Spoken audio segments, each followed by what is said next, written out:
Hello everyone, how are you doing? This is MD Tech here with another quick tutorial. In today's tutorial I'm going to show you guys how to resolve if Windows 10 network computers are not showing up in File Explorer.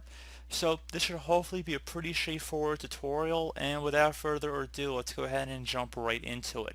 So we're going to start by opening up the Start menu. Type in Control Panel. Best match to go back with Control Panel. So go ahead and left click on that. Set your view by to large icons, and now you want to locate the Network and Sharing Center options. Go ahead and left click on that.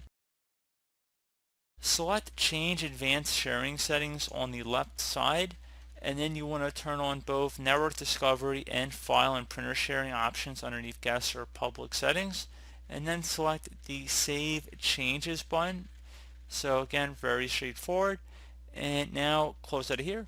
Another thing would be to open up the Start menu, type in Services. Best match to go back with Services right above App. So go ahead and left click on that.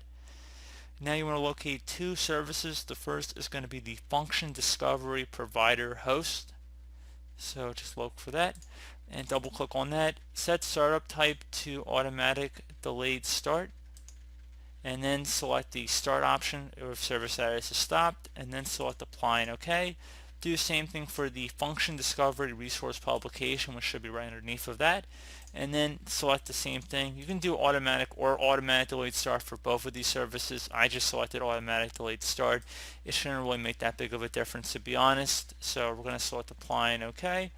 Once you're done with that, you can close out of here. Hopefully that would have been able to resolve your problem. And one further thing you can try would be to open up the Start menu, type in Windows Features. Best match to go back with Turn Windows Features on or off, or it should be one of the top results here. So go ahead and open that up. You want to scroll down until you find the SMB 1.0 section and click the little plus sign next to it.